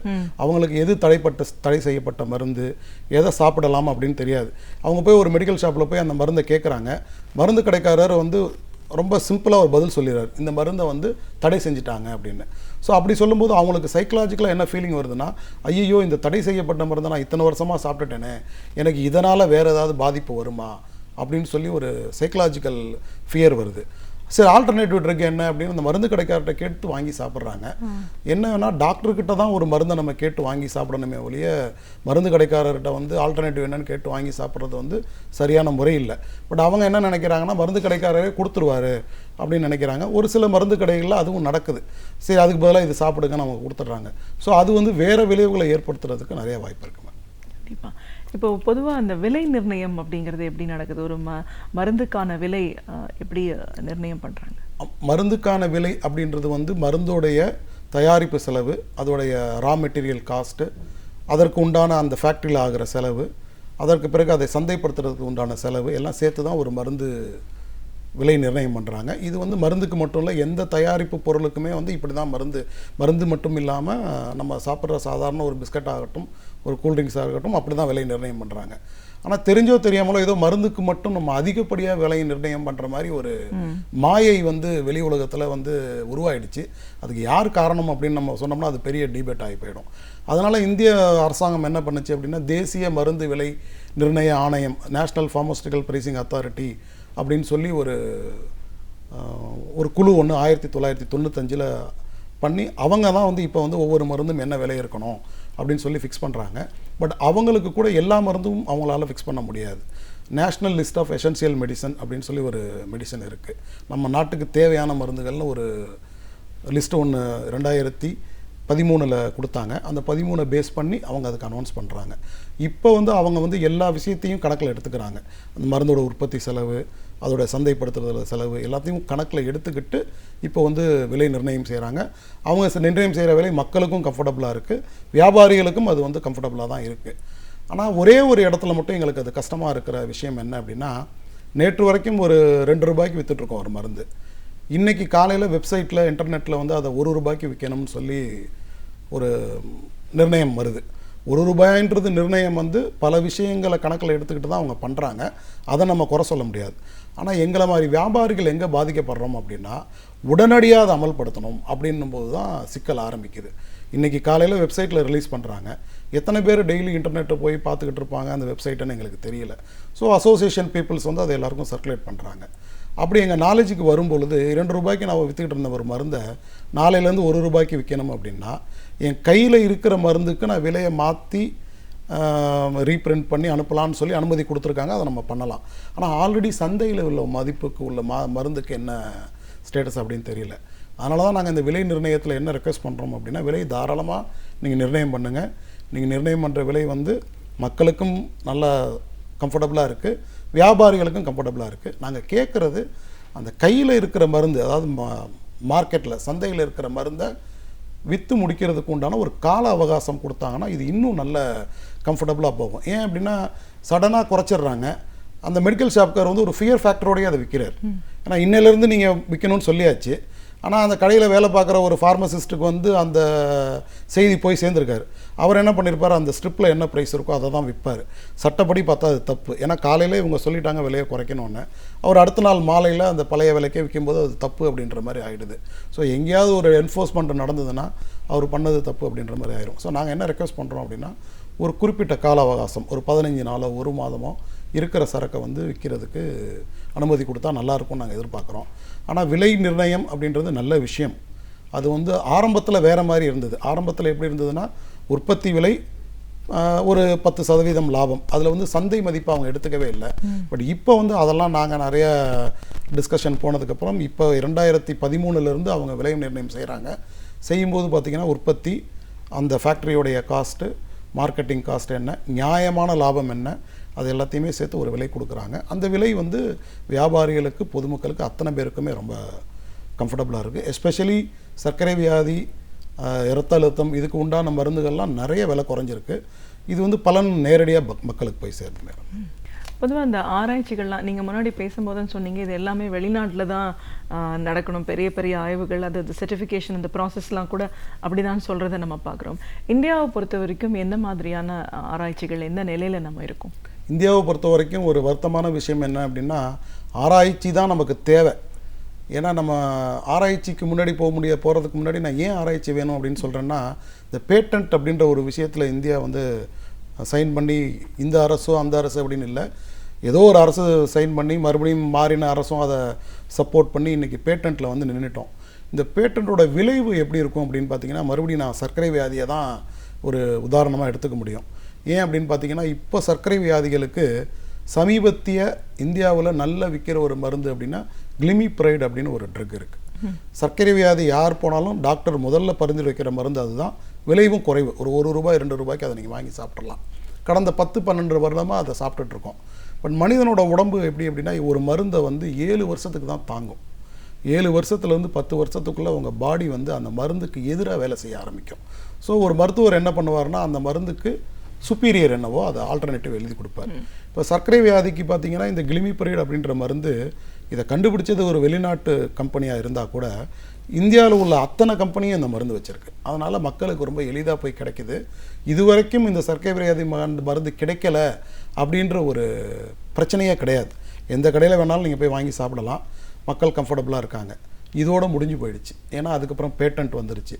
அதுக்கப்புறம் பார்த்தீங்கன்னா வில்டாகிளிப்டின், சிலாகிளிப்டின்னு 2 மருந்து, மிக பிரமாதமான மருந்து. நம்ம கண்டுபிடிச்சது கிடையாது, ஒரு வெளிநாட்டு நிறுவனம் கண்டுபிடிச்ச மருந்து தான். ஆனால் இது யூஸ்வலாக என்ன நடக்கும்னா, வெளிநாட்டு நிறுவனம் ஒரு மருந்து கலந்ததுன்னா அதுக்கு ப்ராடக்ட் பேட்டன்ட் மட்டும் வாங்குவாங்க. ப்ராசஸ் பேட்டன்ட்னு ஒன்று இருக்குது. அந்த ப்ராசஸ் பேட்டன்ட் இந்தியாவில் இவ்வளோ நாள் கிடையாது. அவங்க பேட்டன்ட் வாங்கிக்கிட்டு அவங்கக்கிட்ட பர்மிஷன் வாங்கி நம்ம அதை மேனுஃபேக்சர் பண்ணி நம்ம ஊர் கம்பெனியில் நம்ம விலை குறைவாக விற்கலாம். பட் இப்போ என்ன பண்ணிட்டாங்கன்னா, அந்த ப்ராசஸ் பேட்டன்ட்டையும் சேர்த்து கொண்டு வந்துட்டாங்க. ஸோ இப்போ நான் சொன்ன அந்த சிலாகிளிப்டின், வில்டாகிளிப்டின் இந்த மருந்து பார்த்திங்கன்னா ஒரு வெளிநாட்டு கம்பெனி விற்கிது. அந்த மருந்தோட விலை பார்த்திங்கன்னா கிட்டத்தட்ட ₹15 ₹20 ஒரு மாத்திரை. அதே மருந்தை ப்ராசஸ் பேட்டன்ட் நமக்கு கொடுத்துருந்தா நம்ம ₹2 ₹3 அதை விற்க முடியும். அவங்க கொடுக்காம அதை வந்து அவங்களே வச்சுக்கிறாங்க. அது கேட்டால் நாங்கள் இந்தியன் கவர்மெண்ட்டோட சைன் பண்ணியிருக்கோம் அப்படின்னு சொல்கிறாங்க. ஒரு இந்திய நிறுவனம் அதையும் மீறி வந்து இங்கே லான்ச் பண்ணாங்க. அது சுப்ரீம் கோர்ட் வரைக்கும் கேஸ் போய் ப்ராடக்ட் பேட்டன்ட் அவங்களுக்கு இருக்கிறனால அவங்கள தவிர வேறு யாரும் விற்கக்கூடாதுன்ற ஒரு கட்டாயம் ஆயிடுச்சு. ஸோ இப்போ என்ன நடக்கும் அப்படின்னா, இந்த 10-12 வருடமாக அந்த சர்க்கரை வியாதி மருந்தை சாப்பிட்டவங்க டாக்டர் வந்து ஆட்டோமேட்டிக்காக அந்த புதிய மருந்துக்கு மாற வேண்டிய கட்டாயத்துக்கு ஆளாயிட்டார். ஸோ புதிய மருந்துக்கு மாற வேண்டிய கட்டாயம் ஆளாகும்போது வேறு பிராண்டே கிடையாது, அந்த சிங்கிள் பிராண்டு அதை மட்டும்தான் அவரால் எழுத முடியும். அவருக்கு விருப்பம் இருந்தாலும் இல்லைனாலும் அந்த மருந்தை எழுதி தான் ஆகணும். ஸோ நமக்கு உடம்பு நல்லா இருக்கணும்னா அந்த மருந்தை நம்ம வாங்கி சாப்பிடணும். அப்போ எங்கே அங்கே தவறு நடக்குது அப்படின்னா, அவங்க என்ன விலை நிர்ணயம் பண்ணுறாங்களோ அந்த விலைக்கு நம்ம மக்கள் கொடுத்து வாங்க வேண்டியிருக்காங்க. ஸோ இந்த இடத்துல தான் இந்த ரிசர்ச்சோடைய இம்பார்ட்டன்ஸ் வருது. இனிமேல் நம்ம ஆனால் இந்தியாவில் வந்து ரிசர்ச் இருந்து அதை விட ஒரு சிறந்த மருந்தை நம்ம கண்டுபிடிச்சோம் அப்படின்னா, இந்தியாவில் நடக்கிற ஒரு ரிசர்ச்சர்ஸ் இந்திய கம்பெனி வந்ததுன்னா கட்டாயமாக விலை குறைவாக பண்ண முடியும். நான் வருத்தமான விஷயம் என்ன அப்படின்னா, ஒரு மருந்து ஆராய்ச்சிக்கு வந்து பல கோடி ரூபாய் செலவாகும். ஒரு சாதாரணமாக ஒரு லேப் போட்டு ஆராய்ச்சிலாம் பண்ண முடியாது. அது வந்து நூற்றுக்கணக்கான கோடிகள் சம்மந்தப்பட்ட ஒரு விஷயம். அதில் அரசோடைய உதவியும் நிறையா இருக்கணும். அரசோட உதவி வந்து பார்த்திங்கன்னா எந்த அளவுக்கு இருக்குது அப்படின்றது பார்த்திங்கன்னா கொஸ்டின் மார்க் தான். இது வந்து முழுக்க மத்திய அரசு சம்மந்தப்பட்ட விஷயம். இந்த மாதிரி ஆராய்ச்சிகளுக்கும் மாநில அரசுக்கும் வந்து நம்ம எந்த விதமான சம்மந்தத்தையும் கொண்டு வர முடியாது. மத்திய அரசு வந்து நிறைய சொல்கிறாங்க, இந்த மாதிரி ஆராய்ச்சி பண்ணணும்னு சொல்கிறாங்க. ஒரு போன வருடம் கூட வந்து ஆக்டிவ் ஃபார்மாசூட்டிக்கல் இன்க்ரீடியன்ட் அப்படின்னு சொல்லிட்டு ஒரு செமினார்லாம் பண்ணாங்க. நைப்பர்னு ஒரு ஆர்கனைசேஷன் கிரியேட் பண்ணியிருக்காங்க. தமிழ்நாட்டுக்கு கூட அதை அலாட் பண்ணியிருக்கிறதா சொன்னாங்க, மதுரைக்கு பக்கத்தில். அதுக்கு உண்டான வேலைகள் நடந்துக்கிட்டு இருக்குது. பட் எங்களுடைய விருப்பம் என்ன அப்படின்னா, ரிசர்ச் வந்து நிறைய நமக்கு கொடுக்கணும். ஏன்னா இங்கே நிறைய பேர் ரிசர்ச் ஸ்காலர்ஸ் இருக்காங்க. இங்கே ஃபார்மசி டாக்டரேட் படித்தவங்க நிறைய பேர் இருக்காங்க. இவங்க அத்தனை பேரும் ரிசர்ச்சுக்கு எங்கே போகிறாங்கன்னா வெளிநாட்டு கம்பெனிகளுக்கு போயிடுறாங்க. ஸோ ரிசர்ச்சுன்னு பார்த்திங்கன்னா அரசோட உதவி இல்லாமல் தனியாராக ரிசர்ச் பண்ணுறது அப்படின்றது வந்து ரொம்ப கஷ்டம். ஏன்னா நம்ம இந்தியன் எக்கனாமிக் ஸ்டேட்டஸ் உங்களுக்கு தெரியும். பணக்கார கம்பெனிகள் மட்டும்தான் அதை பண்ண முடியும். அப்படின்னா கூட இந்தியாவில் டாப் 50 ஃபார்மா கம்பெனிஸ் எடுத்துக்கிட்டிங்கனாலே அதில் டாப் 10 மட்டும்தான் நீங்கள் ரிசர்ச்சுக்கு பண்ணுற அளவுக்கு உண்டான டர்ன் ஓவர் பண்ணுறாங்க. அந்த டாப் 10 பண்ணிக்கிட்டு இருக்காங்க, ரிசர்ச் பண்ணிக்கிட்டு இருக்காங்க. அவங்களையும் தாண்டி அரசு உதவி செய்யணுன்றது தான் எங்களுடைய எதிர்பார்ப்பு. அரசை பொறுத்த வரைக்கும் மருத்துவத்துறையில் என்ன மாதிரியான ஒரு கொள்கை முடிவுகள்லாம் எடுத்திருக்காங்க? அந்த இப்போ புதிய கொள்கை மாற்றங்கள் வந்து எப்படிப்பட்ட ஒரு விளைவுகளை அந்த மருந்து நிறுவனங்கள் உற்பத்தியாளர்களுக்கு ஏற்படுத்துது? அரசு பொறுத்த வரைக்கும் மருந்து நிறுவனங்களுடைய கொள்கைகள் எப்படி இருக்குது அப்படின்னா, மறுபடியும் நான் வருத்தத்தோடு சொல்லணும்னா, வெளிநாட்டுகளுக்கு அதிக சாதகமாகவும் உள்நாட்டில் இருக்கிற சிறு வியாபாரிகளுக்கு பாதகமாகவும் தான் இருக்குது. சிறு வியாபாரிகளுடைய வியாபாரத்தை அவங்க கணக்கில் எடுத்துக்கிறாங்களா இல்லையா அப்படின்றது வந்து ஒரு பெரிய கொஸ்டின் மார்க் தான். இப்போது நீங்கள் இந்த விலை நிர்ணயம் எடுத்துக்கிட்டிங்கன்னா, விலை நிர்ணயம் வந்து கம்ஃபர்டபுளாக இருக்குன்னு நாங்கள் அக்செப்ட் பண்ணிக்கிறோம். அதில் உள்ள சிரமங்கள் நான் சொன்னேன். ஒரே நாளில் அனௌன்ஸ் பண்ணி இமீடியட்டாக பண்ணணுன்றாங்க. அந்த கொள்கையில் ஒரு சிறு ரிலாக்ஸேஷன் கொடுக்கலாம். அதே மாதிரி இப்போ இந்த தடை செய்யப்பட்ட மருந்துகள், இந்த தடை செய்யப்பட்ட மருந்துகள் பார்த்திங்கன்னா என்ன ஆகிடுது, 344 ட்ரகை வந்து நீங்கள் தடை செய்யணும்னு சொல்லிட்டீங்க. ஒவ்வொரு சிறு வியாபாரி கையிலையும் பல லட்சம் மருந்து இருக்குது. இப்போது ஒரு சிறு வியாபாரி நடத்துகிறாருன்னா அவர் கையில் உள்ள அனைத்து பணத்தையும் போட்டு தொழில் பண்ணுறதில்ல. பேங்க் லோனு, பக்கத்தில் உள்ள ஏதாவது ஃப்ரெண்ட்ஸுக்கிட்ட லோனு, இந்த மாதிரி கடன் வாங்கி தான் அவர் ஒரு தொழில் நடத்துகிறார். இந்த மாதிரி கடன் வாங்கி அவர் வட்டி கட்டி தொழில் நடத்தும் பொழுது ஒரு பல லட்சத்துக்கு வேல்யூக்கு உள்ள ஸ்டாக் வந்து தேங்கி நிற்கும் பொழுது அதோடைய ஸ்டேட்டஸ் என்னென்னு எங்களுக்கு லாஸ்ட் 3 மந்த்ஸாக தெரியல. அதை இனிமேல் விற்க முடியுமா, விற்க முடியாதா? ஏன்னா கோர்ட்டில் கேஸ் இருக்குது. கோர்ட்டில் சாதகமான பதில் வருமா, பாதகமான பதில் வருமா அப்படின்றத வந்து நம்ம வந்து எதையுமே நிரந்தரமாக சொல்ல முடியாது. அப்படி இருக்கும் பொழுது இந்த மாதிரி கொள்கை முடிவு எடுக்கும் பொழுது எங்களுடைய வேண்டுகோள் என்ன அப்படின்னா, எம்எஸ்எம்இ மனசில் வச்சுக்கிட்டு அவங்களுக்கும் என்ன மாதிரியான பாதிப்பு வரும்ன்றதை யோசித்து ஒரு முடிவு எடுத்தாங்கன்னா நல்லாயிருக்கும். நாங்கள் என்ன கேட்குறோம் அப்படின்னா, இந்த மாதிரி தடை செய்கிறீங்க, ஒரு கொள்கை முடிவு எடுக்கிறீங்க, நல்ல விஷயம்தான். அந்த தடை செய்யப்பட்ட மருந்தை வந்து இருக்கிற மருந்தை விற்கிறதுக்கு உண்டான அனுமதியாவது கொடுத்துருக்கலாம். இல்லைன்னா வந்து தடை செய்ய போகிறோன்னு ஒரு அறிவிப்பு கொடுத்துருக்கலாம். ஒரு 2 மாதம் 3 மாதத்துக்கு முன்னாடி இந்த மருந்தெல்லாம் நாங்கள் தடை செய்ய போகிறோம், இனிமேல் நீங்கள் வந்து அதை உற்பத்தி பண்ணாதீங்க அப்படின்னு சொல்லியிருக்கலாம். ஸோ இந்த கொள்கை முடிவில் இந்த மாதிரி பாதிக்கப்படுறோம். ரிசர்ச் அப்படின்னு பார்த்தீங்கன்னா, ரிசர்ச்சில் பெரிய கொள்கை முடிவு எங்கே வருதுன்னா பேட்டன்ட். நாங்கள் என்ன சொல்கிறோன்னா, பேட்டன்ட் வந்து not only for pharma. Patent அப்படின்றது வந்து எல்லா இடத்துலையுமே இப்போ வந்துருச்சு, எல்லா விஷயக்கும் வந்துருச்சு. நம்ம ஒரு விஷயத்தை கண்டுபிடிச்சோம்னா நம்மளும் பேட்டன்ட் பண்ணிக்க போகிறோம் அப்படின்னு சொல்கிறோம். பட் இந்திய மக்களுடைய மருந்து, இந்திய மக்களுடைய மருத்துவ முறை அப்படின்றது வந்து உலக மக்களுக்கும் நம்மளுக்கும் நிறைய வேறுபாடு இருக்குது. ஸோ அதையும் மனசில் எடுத்துக்கிட்டு இந்த பேட்டன்ட்டை இன்னும் கொஞ்சம் ரிலாக்ஸ் பண்ணால் நல்லாயிருக்கும் அப்படின்றது எங்களுடைய விஷயம். ஒட்டுமொத்தத்தில் கொள்கை முடிவுகள் வந்து இந்தியாவை வளர்க்குறதுக்கு இருக்கணுமே ஒழிய இந்திய வியாபாரிகளை வந்து கீழே கொண்டு போகிறதுக்கு உண்டான மாதிரியே இருக்கக்கூடாதுன்றது எங்களோட வேண்டுகோள். இந்த மருந்தெல்லாம் வந்து இந்த பேண்ட் அப்படின்றது சொன்னீங்க பார்த்தீங்களா, இப்போ இந்த மாதிரியான ஒரு இது நடக்கும்போது அது கம்பெனியை தானே சார் மெயினாக முதல்ல பாதிக்கணும். அவங்க தானே அந்த ஒரு உற்பத்தியை முதல்ல நிறுத்தணும். இது வெளியில் வணிகத்துக்கு வந்ததுக்கப்புறமா ஓவர் நைட் இதெல்லாம் அவங்களால எப்படி சொல்ல முடியுது? நடைமுறையில் அது பண்ண முடியாது தானே. கட்டாயமாக ஸ்டாக் இருக்கிற வரைக்கும் அதை சேல் பண்ணுறதுக்கான ஒரு பர்மிஷன் இருக்க தானே செய்யணும். அதை தான் நாங்கள் வந்து இப்போ நீதிமன்றத்தில் சொல்லியிருக்கோம். ஏன்னா இப்போ உற்பத்தியை நாங்கள் நிறுத்திட்டோம். என்றைக்கு அவங்க அந்த நோட்டீஸ் கொடுத்தாங்களோ அன்றைக்கே வந்து இந்தியாவில் உள்ள அனைத்து மருந்து கம்பெனிகளும் உற்பத்தியை நிறுத்திட்டாங்க, வியாபாரத்தையும் நிறுத்திட்டாங்க. ரெண்டையுமே, அதாவது நாங்கள் வந்து அரசோடைய எந்த கொள்கை முடிவாக இருந்தாலும் முதல்ல மதிக்கணும். ஆரம்பத்திலேயே நான் சொன்ன மாதிரி மருந்துத்துறை மட்டும்தான் சட்டத்துடைய அனைத்து கட்டுப்பாடுகளுக்கும் கட்டுப்பட்டு நடக்கிற ஒரு துறை. என்றைக்கு அவங்க சொன்னாங்களோ அன்றைக்கே உற்பத்தியை நிறுத்தியாச்சு, மருந்து விற்பனையை நிறுத்தியாச்சு. பட் விற்பனையை நிறுத்திட்டா கூட எனக்கு என்ன நடக்குது அப்படின்னா, ஃபார் எக்ஸாம்பிள் இப்போ என்னோட ஒரு டிஸ்ட்ரிபியூட்டர் இருக்கார். அவர் எனக்கு இந்த மாதம் ஒரு 5 லட்ச ரூபா ஒரு பேமெண்ட் தரணும். அவர்கிட்ட போய் 5 லட்ச ரூபா நான் பேமெண்ட் கேட்கும்போது அவர் என்ன சொல்கிறாருன்னா, இந்த தடை செய்யப்பட்ட மருந்துலாம் என்கிட்ட ஒரு 3 லட்ச ரூபாய்க்கு ஸ்டாக் இருக்குது, அதெல்லாம் நான் திருப்பி கொடுத்துட்றேன். ஸோ திருப்பி கொடுத்துட்டு உங்களுக்கு கொடுக்க வேண்டிய 5 லட்ச ரூபாயில் கழிச்சிட்டு 2 லட்ச ரூபா கொடுக்குறேன்னு எனக்கு ஒரு டிஸ்ட்ரிபியூட்டர் எனக்கு அப்படி கொடுக்குறாரு. எனக்கு தமிழகம் முழுவதும் கிட்டத்தட்ட ஒரு 100-110 டிஸ்ட்ரிபியூட்டர் அப்படி இருக்காங்க. ஸோ அப்படி இருக்கும்போது என்னுடைய 50-60% கலெக்ஷன் குறைஞ்சி போயிடுது. ஸோ 50-60% கலெக்ஷன் குறையும் பொழுது நான் பேங்க்குக்கு கொடுக்க வேண்டிய வட்டி என்னால் கொடுக்க முடியல, எங்கிட்ட வேலை செய்கிறவங்களுக்கு உண்டான சம்பளத்தை கொடுக்க முடியல. ஸோ நிறைய கமிட்மெண்ட்ஸ் இருக்குது. ஸோ இந்த மாதிரி பிரச்சனைகள் வரும்போது கொஞ்சம் கஷ்டமாக இருக்குது. ஸோ நாங்கள் எதிர்பார்க்குறது என்ன அப்படின்னா, முன்னறிவிப்பு இருக்கலாம். அட்லீஸ்ட் இந்த மாதிரி இருக்கும்போது உற்பத்தியை நீங்கள் சொன்ன மாதிரி உற்பத்தியை உடனடியாக நிறுத்த சொல்லலாம். பட் மார்க்கெட்டில் இருக்கிற மருந்தை வந்து விற்கிறதுக்கு அனுமதி கொடுத்துருந்தா நல்லா இருந்திருக்கும் அப்படின்னு நாங்கள் நினைக்கிறோம். கண்டிப்பாக சார். இப்போ நீங்கள் சொன்ன மாதிரி அந்த MSME, இந்த சிறு குறு வியாபாரிகள், உற்பத்தியாளர்கள் அப்படின்னு வரும்போது, இப்போ தமிழ்நாட்டை பொறுத்த வரைக்கும் சிறு மேனுஃபேக்சரர்ஸ், உற்பத்தியாளர்களுக்கு எப்படிப்பட்ட ஒரு சிக்கல்கள், ஒரு சூழல் இருக்குது? தமிழ்நாட்டை பொறுத்த வரைக்கும் வந்து இது வந்து மாநில அரசு சம்பந்தப்பட்ட விஷயம் அப்படி இல்லை அப்படின்றதுனால மாநில அரசுக்கும் மருந்து உற்பத்தியாளர்களுக்கும் ஒரு பெரிய கான்ட்ரவர்சியல் சப்ஜெக்ட் எதுவும் கிடையாது. இது அனைத்துமே மத்திய அரசு சம்மந்தப்பட்ட விஷயம்தான்.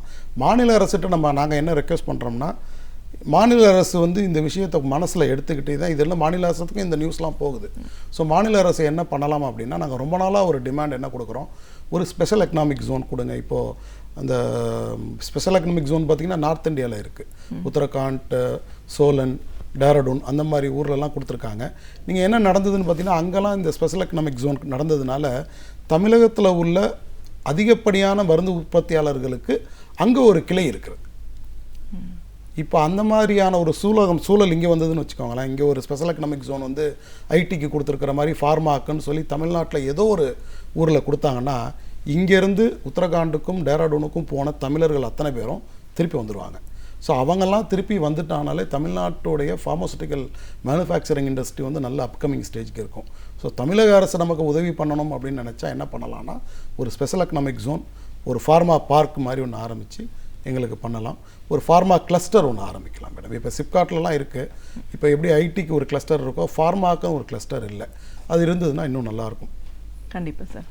ஒரு மருந்து துறை வல்லுநராக இந்த மருந்து துறை அப்படிங்கிறது எப்படி செயல்படுது, ஒரு உற்பத்தியாளர்கிட்டருந்து ஒரு மருந்து கடைக்கு ஒரு மருந்து எப்படி போய் சேருது, இந்த மாதிரியான ஒவ்வொரு நிலைகள்லையும் போகும்போது திடீர்னு ஒரு மருந்தை நம்ம வேண்டான்னு தடை செய்யப்படும் போது பாதிப்புகள் அப்படின்னு வரும்போது ஒவ்வொரு நிலையிலையும் எவ்வளோ ஒரு பெரிய பாதிப்புகள் அது ஏற்படுத்துது. இந்தியாவை பொறுத்த வரைக்கும் ஆராய்ச்சிகள் அப்படின்னா எவ்வளோ தூரத்தில் நம்ம இன்னைக்கு இருக்கும், அரசாங்கத்து மூலமாக உங்களோட எதிர்பார்ப்பு என்ன, மத்திய அரசாங்கம் புதிய கொள்கைகளை விதிக்கும் போது இதை பற்றின சிக்கல்களை மனசுல எடுத்துட்டு செய்ய வேண்டிய சூழல்ல நம்ம ஏன் இருக்கோம்னு இந்த துறை சார்ந்த பல விஷயங்களை, கருத்துக்களை எங்களோட நீங்க முழுமையா பகிர்ந்ததுக்கு நன்றி. நன்றி மேடம். எங்கள் மருந்து துறையில் நாங்கள் வந்து நிறைய ஆதங்கங்கள் எங்கள் மனதில் இருந்தது. அது வந்து பொதுமக்கள் வந்து மருந்து துறை அப்படின்னாலே நாங்கள் ஏதோ வந்து கொள்ளையடிக்கிறோம் அப்படின்ற மாதிரியான ஒரு இமேஜ் வச்சுருக்கிற போது நாங்களும் அது மாதிரி இல்லை, மக்களோட மக்களாக தான் இருக்கோம். மருந்து விற்பனை செய்கிற நாங்களும் இந்த மக்களோட ஒருத்தங்க தான் அப்படின்றத விளக்குறதுக்கு ஒரு வாய்ப்பு கொடுத்த கலைஞர் டிவிக்கு நன்றி மேடம். நன்றி. தேங்க்யூ. நாம் அறிந்திராத பல விஷயங்களையும் ஆர்வத்தோடு நாம் தெரிந்து கொள்ள வேண்டிய பல விஷயங்களையும் நம்மிடையே பகிர்ந்து கொள்ள வந்திருக்கிறார் பேராசிரியர் சுபவீர பாண்டியன் அவர்கள். நிகழ்ச்சியில் அடுத்த பகுதியாக வரவிருப்பது ஒன்றை சொல் நன்றி சொல்.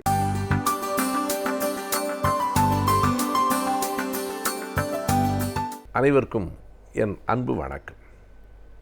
இன்றைக்கு உலகத்தில் மாணவர்களினுடைய அறிவை மதிப்பிடுவதற்கு பீஸா திட்டம் என்று ஒரு திட்டம் வந்திருப்பதாக நண்பர்கள் ஒரு நூலில் குறிப்பிட்டிருக்கிறார்கள்.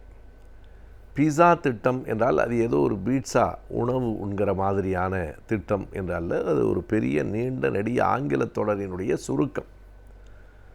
கல்வியில் தாழ்ந்த தமிழகமே என்று ஒரு புத்தகம் வெளியாகி இருக்கிறது.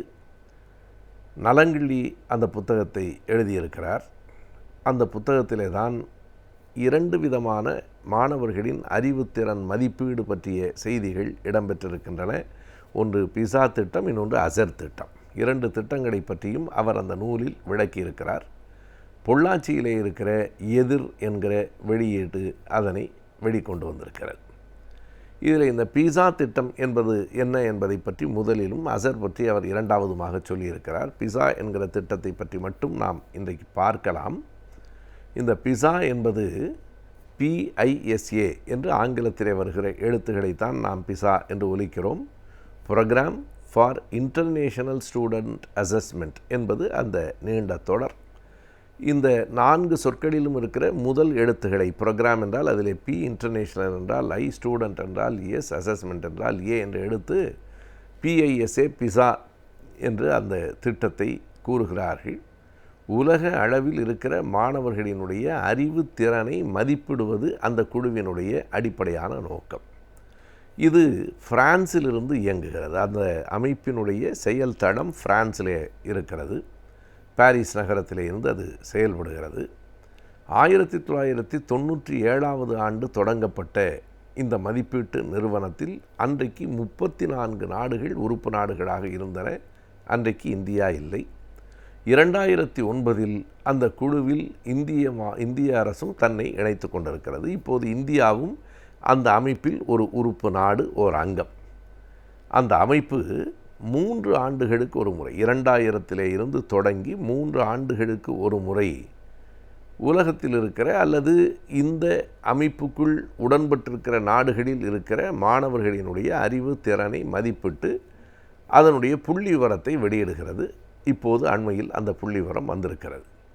அதற்கு மேல் அவர்கள் எந்த அறிவுரையும் சொல்லுவதில்லை. நீங்கள் உங்கள் மாணவர்களை இப்படி மாற்ற வேண்டும் என்றெல்லாம் சொல்லுவதில்லை. உங்கள் நிலை, உங்கள் நாட்டினுடைய மாணவர்களின் அறிவு நிலை இந்த தரத்தில் இருக்கிறது என்று மட்டுமே அவர்கள் சொல்லுகிறார்கள். அப்படி இப்போது வெளிவந்திருக்கிற அறிக்கை என்ன சொல்கிறது? அதுவும் மாணவர்களின் அறிவை அவர்கள் 3 பகுதிகளாக பிரித்து கொண்டிருக்கிறார்கள். ஆங்கிலத்தில் reading literacy, mathematical literacy, science literacy என்று அவர்கள் 3ஆக பிரித்து வைத்திருக்கிறார்கள். அதாவது படிக்கும் அறிவு, கணித அறிவு, அறிவியல் அறிவு என்கிற 3 அடிப்படையில் ஒரு துண்டறிக்கைகளை மாணவர்களிடம் கொடுத்து இது பற்றி உங்கள் கருத்துக்கள் என்ன என்று சில கேள்விகளை கேட்கிறார்கள். இந்த துண்டறிக்கை என்ன சொல்லுகிறது? இதை குறித்தா, இது குறித்தா, இது குறித்தா? அதில் மாணவர்கள் எது சரி என்று சொல்ல வேண்டும். அதனை வைத்து அவர்கள் மாணவர்களினுடைய பொது அறிவினை மதிப்பிடுகிறார்கள். இந்தியாவில் இருக்கிற ஒட்டுமொத்த மாணவர்களையும் அவர்கள் கணக்கில் எடுத்து கொண்டிருக்கிறார்களா என்றால் இல்லை. இந்தியா ஒரு மிகப்பெரிய நாடு. ஒவ்வொரு நாட்டிலும் சில பகுதிகளைத்தான் அவர்கள் எடுத்துக்கொள்ளுகிறார்கள். இந்தியாவிலிருந்து 2 மாநிலங்களில் உள்ள மாணவர்களை அவர்கள் கணக்கில் எடுத்து கொண்டிருக்கிறார்கள். ஒன்று தமிழ்நாடு, இன்னொன்று இமாச்சல பிரதேசம். இந்தியாவிலே 29 மாநிலங்கள் இருக்கின்றன. 2 மாநிலங்களை மட்டும் அவர்கள் ஒரு சோதனைக்காக எடுத்து கொண்டிருக்கிறார்கள். அதில் தமிழ்நாடு ஒன்றாக இருக்கிறது. 1997 தொடங்குகிற போது 34 நாடுகள் இருந்தன. இன்றைக்கு 74 நாடுகள் அந்த அமைப்பிலே இருக்கின்றன, இந்தியா உட்பட.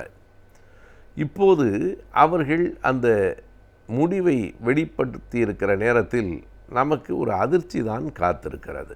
நாம் உண்மையிலேயே எண்ணி பார்க்காத அளவுக்கு இந்தியா பின் அடைவு பெற்றிருக்கிறது. மிகப்பெரிய அந்த வரிசையில் இறுதியாக நின்று கொண்டிருக்கிறது என்பது ஒரு வருத்தமும் வேதனையும் தருகிற செய்திதான். 74 நாடுகளில் உள்ள மாணவர்களை சோதித்த போது முதல் இடத்தை சீனாவினுடைய மாணவர்கள் பெற்றிருக்கிறார்கள். அமெரிக்கா எல்லாம் அந்த குழுவில் இருக்கிறது. எல்லோரும் பின்னால் தான் இருக்கிறார்கள். அமெரிக்கா, ஜெர்மன், அந்த பிரான்ஸ், ஜப்பான் எல்லா நாடுகளும் பின்னால் இருக்கின்றன. சீன தேசத்து மாணவர்கள் தான் முதல் இடம் வகிக்கிறார்கள். கடைசியாக 74வது இடத்தில் இருப்பது யார் என்று பார்த்தால், சோவியத் உடைந்த போது 14 துண்டுகளாக உடைந்த போது அந்த 14 துண்டுகளில் ஒன்றாக உடைந்து போன கிர்ஜிஸ்தான் என்கிற மிகவும் பின்தங்கிய கல்வி அறிவில், வளர்ச்சியில், எல்லாவற்றிலும் மிகவும் பின்தங்கி இருக்கிற அந்த நாடுதான் 74வது இடத்தில் இருக்கிறது. இந்தியா எங்கே இருக்கிறது என்று கேள்விக்கு நாம் விடை சொல்லுவதற்கு முன்னால் முதலும் கடைசியும் இல்லை என்பதை சொல்லிவிட்டோம். 74 கடைசி, இந்தியா 73வது இடத்தில் இருக்கிறது. அது சரி, அமெரிக்காவோடும் ஜப்பானோடும் இத்தாலியோடும் நம்மால் போட்டியிட முடியுமா என்று கருதிவிடக்கூடாது. நமக்கு முன்னால் இருக்கிற 72 நாடுகளில் இப்படிப்பட்ட வல்லரசு நாடுகள்தான் இருக்கின்றன என்று இல்லை. மொரீஷியஸ் போன்ற ஒரு சின்னஞ்சிறு தீவும் நமக்கு முன்னால் இருக்கிறது. மலேசியா நமக்கு முன்னால் இருக்கிறது. அரபு நாடுகள் எல்லாம் நமக்கு முன்னால் இருக்கின்றன. என்ன காரணத்தினாலோ நம்முடைய பிள்ளைகள் பின்தங்கி இருக்கிறார்கள். பொதுவாக நம்முடைய பிள்ளைகளினுடைய படிப்பு அறிவு இன்றைக்கு உலகத்தில் வளர்ந்து நிற்கிறது. நாம் குறைத்து மதிப்பிட வேண்டியதில்லை. அதுவும் இந்த தகவல் தொழில்நுட்பத்தில் அமெரிக்காவே வியக்கிற அளவுக்கு தென்னிந்திய மாணவர்களினுடைய அறிவு கூர்மை இருக்கிறது.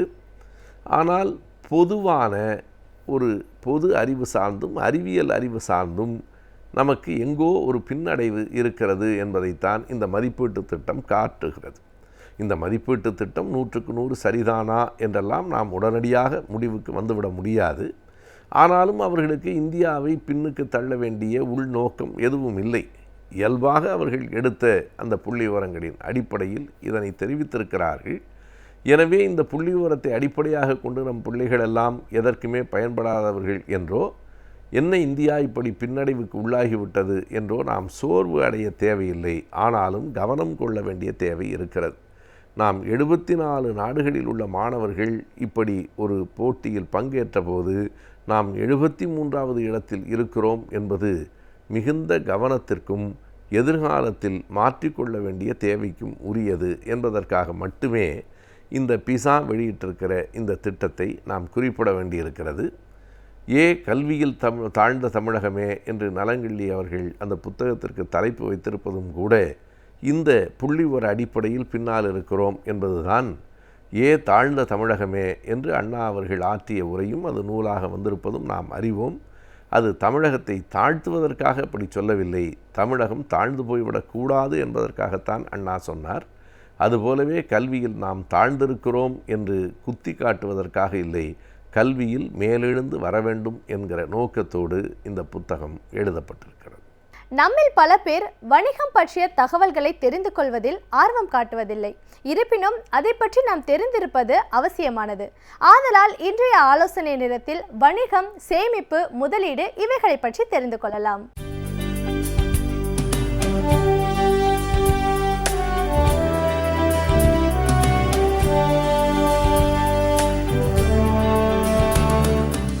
வணக்கம். சேமிப்பை பற்றியும் முதலீட்டை பற்றியும் நாம் கடந்த சில தினங்களாக பேசிக்கொண்டிருக்கின்றோம். சென்ற முறை நாம் பேசிய பொழுது முதலீட்டில் ஃபிசிக்கல் ஆசெட்ஸ், டேஞ்சிபிள் ஆசெட்ஸ்ன்னு சொல்லுவோமே, அதனுடைய பங்கு என்ன என்பதை பார்த்தோம். அதில் என்னென்ன விஷயங்கள் மனதில் கருத்தில் உட்கொள்ள வேண்டியவைங்கிறதையும் நம்ம தெளிவாக பேசினோம்.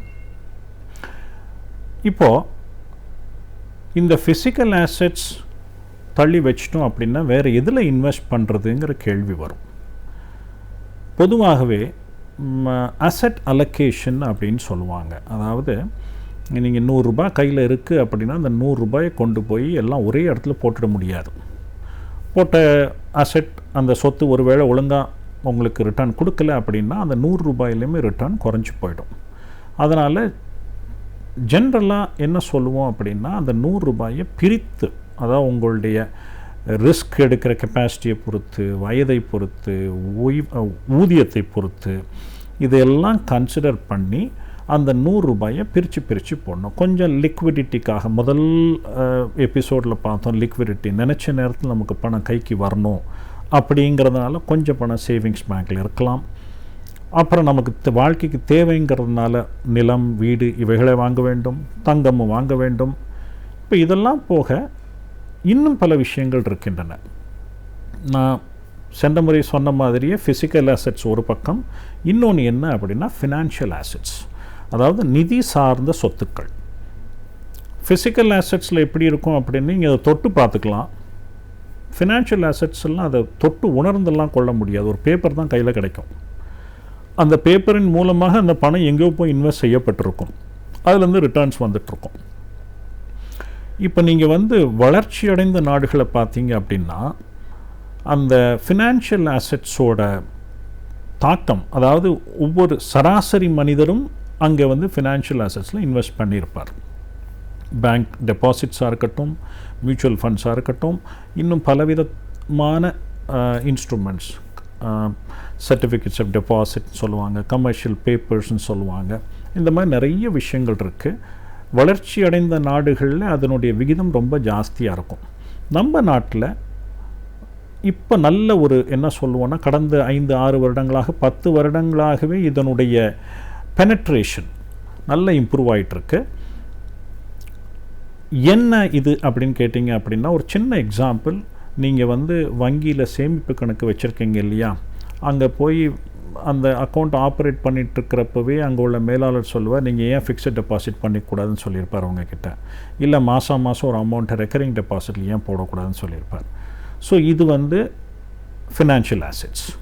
இதில் என்ன கிடைக்கும் உங்களுக்கு வந்து நீங்கள் ஃபிக்ஸட் டெபாசிட் வச்சுட்டீங்க, அந்த அமௌண்ட்டுக்கு ஒரு ஃபிக்ஸ்ட் ரிட்டர்ன் வரப்போகுது. 8%, 9%. இன்றைக்கி நிலைமையில் ஒரு வருஷத்துக்கு 8% 8.5% வரைக்கும் உங்களுக்கு ரிட்டர்ன்ஸ் கிடைக்கும். இது பேங்க் மட்டும்தான் கொடுக்குறாங்களா அப்படின்னா போஸ்ட் ஆஃபீஸில் போய் பண்ணிக்கலாம். போஸ்ட் ஆஃபீஸ்லையும் இதே மாதிரி ரெக்கரிங் டெபாசிட்ஸ் இருக்குது, ஃபிக்ஸட் டெபாசிட்ஸ் இருக்குது, சேவிங்ஸ் அக்கௌண்ட்டும் அங்கே இருக்குது. இது போக சில கம்பெனிகளும் உங்களுக்கு வந்து ஃபிக்ஸட் டெபாசிட்ஸ் எங்ககிட்ட கொண்டு வந்து பணம் கொடுங்க, நாங்கள் டெபாசிட் ரெசிப்ட் கொடுக்குறோன்னு சொல்லுவாங்க. வங்கிகளை விட சற்றே கூடுதலாக கிடைக்கலாம். பட் அங்கே மனசில் என்ன வச்சுக்கணும் அப்படின்னா, அந்த கம்பெனி கொஞ்சம் ரிசர்ச் பண்ணி அந்த கம்பெனியோட ஃபிக்ஸட் டெபாசிட்ஸ் வாங்கணும். ஓகே, சரி.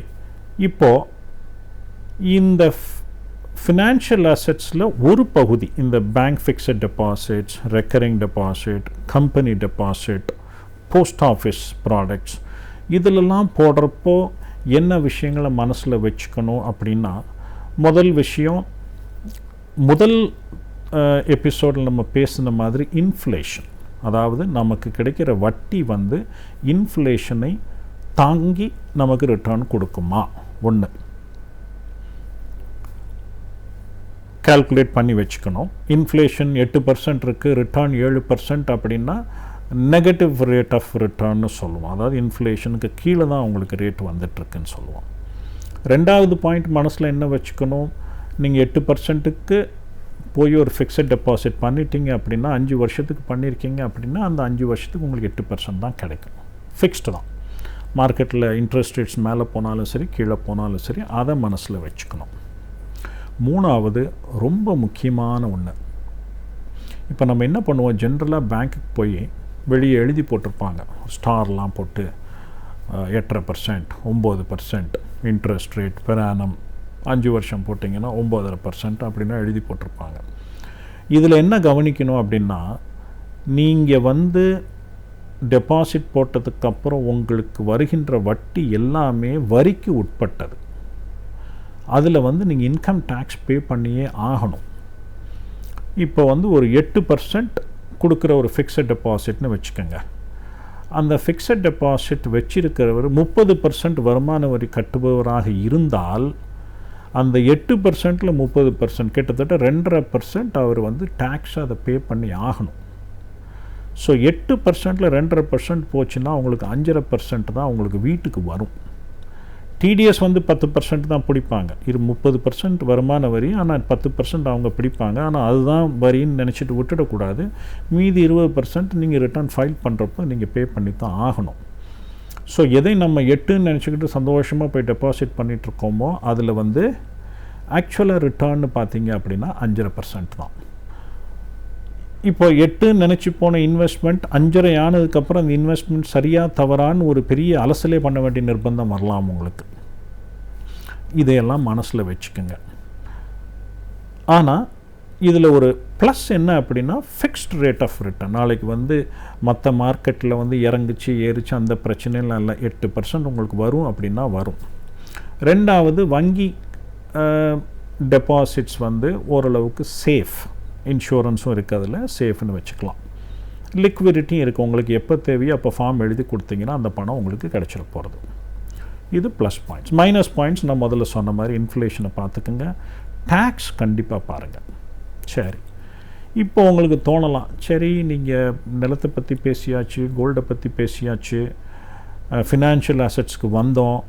ஃபினான்ஷியல் அசெட்ஸ்லேயும் ஃபிக்ஸட் டெபாசிட்ஸ் பற்றி சொல்லிட்டீங்க, ஆர்டியை பற்றி சொல்லிட்டீங்க. எனக்கு இப்போது டேக்ஸும் கம்மியாக பே பண்ணணும், இன்ஃப்ளேஷனை பீட் பண்ணணும், இதெல்லாம் இருந்தால் அப்புறம் எதில் தான் போகிறது அப்படிங்கிற கேள்வி உங்கள் மனசில் எழலாம். பதில் இருக்குது.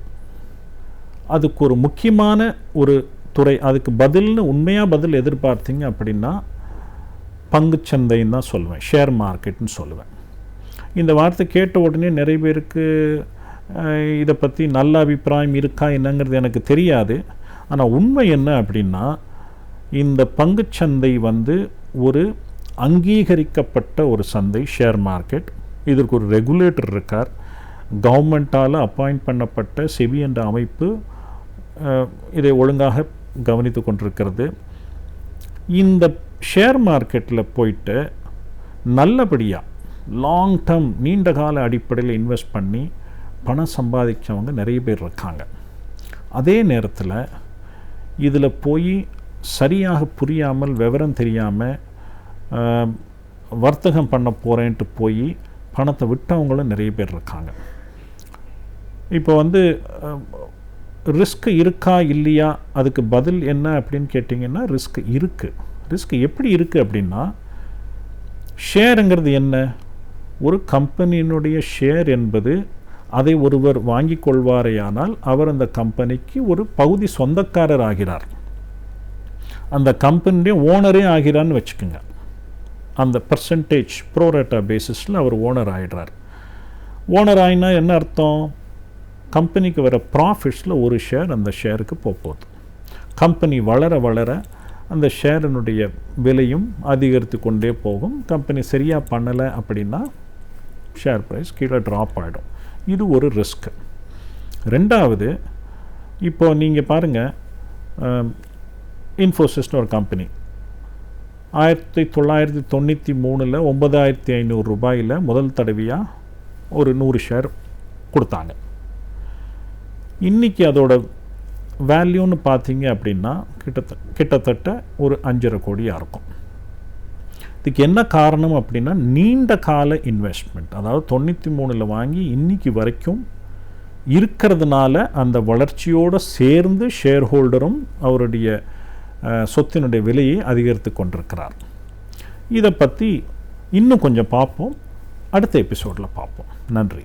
பள்ளி படிப்பை முடித்த மாணவர்கள் அடுத்ததாக என்ன கல்வியை தேர்ந்தெடுக்கலாம், எப்படி தேர்ந்தெடுக்க வேண்டும் என்பதை பற்றி நம்மிடையே பேச வந்திருக்கிறார் டாக்டர் கார்த்திகேயன் அவர்கள். நிகழ்ச்சியில் நிறைவு பகுதியாக வரவிருப்பது கற்றலும் கற்பித்தலும்.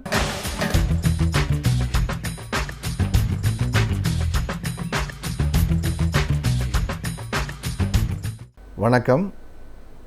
தொடர்ந்து சில வாரங்களாக +2 முடித்த பசங்களுக்காக பேசிக்கிட்டு இருக்கோம். பெற்றோர்களுக்காக சேர்ந்து பேசுகிறோம். என்ன துறையை நம்ம தேர்ந்தெடுக்கலாம், ஆய்வுகள் எப்படி பயன்படும், ஆலோசனை எப்படி பயன்படும், தகவல்களை உள்வாங்குவது எப்படி, வெளிப்புற வாய்ப்புகளை எந்த அளவுக்கு நம்புவது. இன்றைக்கி சந்தை மாறிக்கிட்டே இருக்கு இல்லையா? அப்போ இன்றைக்கு பெரிதாக இருக்கக்கூடிய விஷயங்கள் நாளைக்கு பெரிதாக இல்லாமல் போயிடும். தொடர்ந்து நாங்கள் சொல்லிக்கிட்டு வர விஷயங்கள் என்னென்னா, மனித வளத்துறையில் இருக்கக்கூடிய எல்லோரும் சொல்கிறது, நம்மால் பார்க்க முடிஞ்சது ஒரு 5 வருஷத்துலேருந்து 10 வருஷம் வரைக்கும் தான். 10 வருஷம் மிக அதிகம், 5 வருஷம் வரைக்கும் பார்க்க முடியுது. அந்த 5 வருடங்கள்ங்கிறதே ரொம்ப இன்றைக்கி சிக்கலாகிட்டு இருக்கு. இன்றைக்கி உலகம் 100 வருஷத்தில் நடக்காது, இப்போ ஒரு 10 வருஷத்தில் நடக்குது. 10 வருஷத்தில் நடக்காது, இன்றைக்கி 1 வருஷத்தில் நடக்குது. அப்போது வெளிப்புறத்தில் கிடைக்கக்கூடிய வாய்ப்புகளை நம்பி சேருதல் என்பதும் சற்று ஆபத்தான விஷயமாக தான் தெரியுது. அப்போது இப்போது சிக்கலாகிடுது. பார்த்திங்கன்னா இப்போ எல்லாருமே கேட்க ஆரம்பிச்சிட்டாங்க, இல்லைங்க முன்னே எனக்கு இன்ஜினியரிங் தான் படிக்கணுன்ட்டு இல்லைங்க, ஆனால் என் பையன் எதில் போடுறதுன்னு தெரியலைங்க, சங்கடமாக இருக்குது, எங்களுக்கும் சொல்ல தெரியல, அவனுக்கும் ஒரு ஸ்திரமாக இல்லை, மார்க் வாங்கியிருக்கான். பட் இப்போ ஓரளவுக்கு பெற்றோர்கள் என்னை பொறுத்த வரைக்கும் நான் அந்த கடந்த எனக்கு தெரிஞ்ச ஒரு 15 வருஷங்கள் நான் பார்த்ததில் இந்த 5 வருஷத்தில், குறிப்பாக அந்த 2-3 வருஷத்தில் பெற்றோர்களுடைய விழிப்புணர்வு மிக மிக அதிகமாகிடுச்சு. முன்னளவு கட்டாயப்படுத்துறதில்ல. சொல்கிறாங்க, எனக்கு இது ஆசை இருக்குதுங்க, பட் இருந்தாலும் அவனுக்கு என்ன பிடிக்குதோ இல்லை அவளுக்கு என்ன பிடிக்குதோ படிக்கட்டும், ஆனால் அது சரியான முடிவான்னு எங்களுக்கு தெரியல, அதுக்கு எங்களுக்கு கைடன்ஸ் வேணும். இப்போ எது வேணால் படிக்கலாம் அப்படிங்கிறப்போ என்னென்னா, அவங்க பிள்ளைகளுக்கும் ஒரு பயம் வந்துடுது. இப்போ நம்பி விடுறாங்களே, அப்போ நம்ம சரியாக எடுக்கணுமே, சரியாக சூஸ் பண்ணணுமே. சரி, யாரை நம்புறது? ஃப்ரெண்ட்ஸை கேட்குறதா, டீச்சர்ஸை கேட்குறதா, ஸ்கூல் டீச்சர்ஸை? 4 பேர் சொல்கிறது, யார் 4 பேரை போய் கேட்குறது? ஒவ்வொருத்தரும் ஒவ்வொன்று பேசிகிட்டு போகிறாங்க. பொதுப்படையான கருத்துக்களை பார்க்குறப்ப நமக்கு அது பயன்படுமான்னு தெரிய மாட்டேங்குது. இப்போ அட்மிஷன் வாங்குறதுக்கு எந்த காலேஜில் எவ்வளவு அப்படிங்கிற தகவல் எல்லா இடத்துலையும் கிடைக்குது. அதெல்லாம் எல்லாமே இருக்குது. இப்போ எந்த காலேஜில் படிக்கலாம், எந்த காலேஜில் நிறையா கேம்பஸ் வந்திருக்கு இல்லைங்கிற தகவல் கூட முன்னோட இப்போ எல்லாருக்கும் தெரிய ஆரம்பிக்குது. 4 பேர்கிட்ட கேட்கலாம், ஆனால் எனக்கான துறை எது அப்படின்னு சொல்கிறது யார் சொல்ல முடியும்? அங்கே தான் ரொம்ப சிரமப்படுறாங்க இன்றைக்கி. எல்லா பெற்றோர்களுக்கான மிக முக்கியமான சவால் எதுன்னா, நான் எவ்வளோ வேணால் பணம் செலவு பண்ணுறாங்க, ஆனால் இந்த கோர்ஸ் அவன் படிப்பானா, இதுக்கு ஏதாவது ஜாப் ஆப்பர்ச்சுனிட்டி இருக்கா, வேறு ஃப்யூச்சர் இருக்குதா, மேற்கொண்டு என்ன செய்கிறது, இதில் இந்த பயங்கள் பெற்றோர்களுக்கு இருக்குது, பிள்ளைகளுக்கும் இருக்குது. முடிவெடுக்கக்கூடிய இந்த தருணத்தில் உங்களுக்கு தேர்ச்சி பெற்ற நிபுணரின் வழிகாட்டுதல் முக்கியம். எந்த நிபுணருமே உங்களுக்கு இதை எடுத்துக்கோங்க, இதை எடுத்துக்காதீங்கன்னு சொல்ல மாட்டாங்க. ஆனால் உங்களை பற்றிய கூடுதல் தகவல் தருவாங்க. உதாரணத்துக்கு நீங்கள் ஓடணும், இதில் ஒலிம்பிக்கில் ஓடணும் அப்படின்னு முடிவு பண்ணுறீங்கன்னா எடுத்தவொடனே நீங்கள் ஓட முடியாது. இப்போ நீங்கள் பணம் கட்டினா ஒரு சீட்டு கிடச்சா ஒலிம்பிக்கில் ஓட முடியும்னு வச்சுக்கோங்க. அதுக்காக நம்ம எடுத்து ஓட முடியுமா? முடியாது. முதல்ல என்ன பண்ணி டெஸ்ட் பண்ணுவீங்க, ஓடுவதற்கு உண்டான சக்தி நம்மக்கிட்ட இருக்கா. ஒலிம்பிக்கில் போகணுன்னா முதல்ல என்ன பண்ண, உங்களை நீங்கள் அந்த மாதிரி தான் இந்த இடமும் உங்களை நீங்கள் டெஸ்ட் பண்ணிக்கிறதுக்கான ஒரு இடம். இப்போது இந்த தொழிலுக்கு சில இதெல்லாம் ஈவன் இது கிளாமரஸ் ப்ரொஃபஷன்ஸ் நிறையா இருக்குது இன்றைக்கி. அதாவது அதில் கூட பார்த்திங்கன்னா எல்லாம் நினச்சிருக்காங்க இதில் போனால் ஜாலியாக இருக்குன்னு சேர்றாங்க சில பேர். ஆனால் எந்த வேலையுமே ஜாலி இல்லைன்னு கிடையாது. பிடிச்சு செஞ்சவங்களுக்கு அது ஜாலி. இதில் பிடிக்காமல் வலுக்கட்டாயமாக வந்தவங்களுக்கு அது சிரமமான விஷயம். ரெண்டாவது, ஒவ்வொரு இதுக்கும் படிப்புக்கும் சில வகையான கட்டுப்பாடுகள் இருக்குது. சில இடங்களில் தேர்வுகள் நிறையா இருக்கும், டெஸ்ட் நிறையா இருக்கும், பேப்பர்கள் அதிகமாக இருக்கும். கண்ணை அதை விட்டு நம்ம ஒரு பக்கம் அகலாமல் படிக்க வேண்டிய கட்டாயம் இருக்கும். சில பாடங்களுக்கு சில பாடங்களை பறந்து விரிஞ்சு படிக்க வேண்டிய கட்டாயம் இருக்கும். உலகத்தை பார்க்க வேண்டிய கட்டாயம் இருக்கும். வெளிப்புற வாய்ப்புகளை உள்நோக்குதல் கட்டாயமாக இருக்கும். அப்போ எதற்கான நம்முடைய ஆளுமையும் நமக்கு எது ஏது அப்படின்னு தெரிஞ்சுக்கிட்டு போகிறது தானே அங்கே இருக்கும். அப்போ அந்த தொழிலை பற்றியும் தெரியணும், அதற்கான படிப்புகள். சில இடங்களில் ஒரே தொழிலுக்கே பல படிப்புகள் இருக்குது. அப்புறம் அந்த பல படிப்புகள் பல கல்லூரிகளில் இருக்குது. அப்போ இதே எல்லா இடத்துலையும் படித்தா ஒரே மாதிரியா? அந்த தகவல் தேவைப்படுது. வெளிநாடு போகலாமா, இங்கே இருந்து படிக்கலாமா, எவ்வளவு செலவு பண்ணலாம்? இன்றைக்கு எனக்கு தெரிஞ்ச என்கிட்ட வர்றவங்க பல பேர் ரொம்ப பாவமாக இருக்குது. வெளிநாடுகளில் படித்து முடிச்சுட்டு வேலை கிடைக்காமல் இருக்கிறவங்க நிறைய பேர் இருக்காங்க. ஆயிரக்கணக்கானவர் எனக்கு தெரிந்தவர்களே பணம் இருக்குங்கிற காரணத்தினால வெளிநாடுகளில் படிக்க வச்சுட்டு வெளிநாட்டில் வேலை கிடைக்கலன்னு சொல்லி திரும்பி இந்தியாவில் வேலை தேடக்கூடிய சூழ்நிலை நிறையா இருக்குது. அதே மாதிரி இன்ஜினியரிங் காலேஜில் 80% மேலே இது கேம்பஸ் இல்லாமல் வேலை கிடைக்காமல் இருக்கவங்க நிறையா பேர். உங்களுக்கெல்லாம் தெரிஞ்ச விஷயம் இது.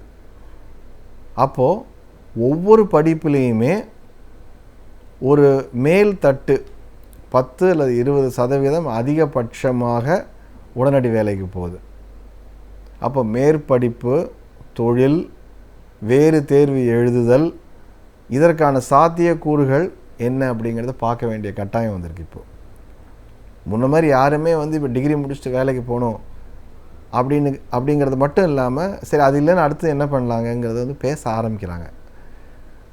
அந்த அளவுக்கு படிக்க முடியுமா, அந்த அளவுக்கு வீட்டில் வசதி இருக்கா, படித்தா இதெல்லாம் படிக்கலாம், எங்கெங்கெல்லாம் தன்னை பொருத்தி கொள்ளலாம். பல தேர்வுகளுக்கு அடிப்படையானது இளங்கலை மட்டும்தான். ஆனால் என்னென்ன மாதிரி தேர்வுகள் இருக்குது? சில பேர் என்னமோ இங்கேயும் டஃப்பான ஒரு கோர்ஸ் எடுத்துப்பாங்க, ஒரு டஃப்பான எக்ஸாம் ப்ரிப்பேர் பண்ணுறேன்பாங்க. கடைசியில் இதுவும் இல்லாமல் அதுவும் இல்லாமல் போகும். அப்போ என்ன, திரும்ப ஆளுமைக்கு தான் வரணும். இந்த மாதிரி கடினமான உழைப்பு இந்த பிள்ளையின் இயல்புக்கு வருமா? இல்லை எல்லாத்தையுமே விளையாட்டாக எடுத்துக்கிற குழந்தையாக இருந்தால் அதுக்கேற்ற மாதிரி படிக்கலாம், தவறு கிடையாது. அதாவது எது நமக்கு வரலையோ அதை போய் அந்த குழந்தை மேலே திணித்து அந்த குழந்தையின் முக்கிய பிராயத்தையும் கெடுத்து ஒரு தோல்வியாளனாக மாற்றுறதை விட இயல்பை ஏற்றுக்கொண்டு அந்த குழந்தையோடு உட்கார்ந்து ஒரு உரையாடல் நிகழ்ச்சி எடுக்கின்ற முடிவிற்கு பெரும்பங்கை அந்த பிள்ளைகிட்ட விட்டு நீங்கள் என்ன பண்ணும், மோர் லைக் ஸ்பான்சர்னு சொல்லுவேன் அடிக்கடி. என்ன வேலைன்னா பெற்றோர்கள் ஒரு ஸ்பான்சர் மாதிரி தான். இது நீ விருப்பப்படுறேன்னா இந்த கண்டிஷன்ஸில் நாங்கள் சேர்த்து விடுறோம் அப்படின்னு வரும்பொழுது ஒரு ஆரோக்கியமான முடிவு எடுக்கக்கூடிய ஒரு தன்மை அங்கே ஏற்படுது. +2விற்கு பிறகு அவசியம் ஒரு ஆலோசகரை நாடுங்கள். அந்த தகவல்களை கொண்டு ஒரு நல்ல சிறப்பான முடிவை எடுங்கள். வெற்றி நிச்சயம்.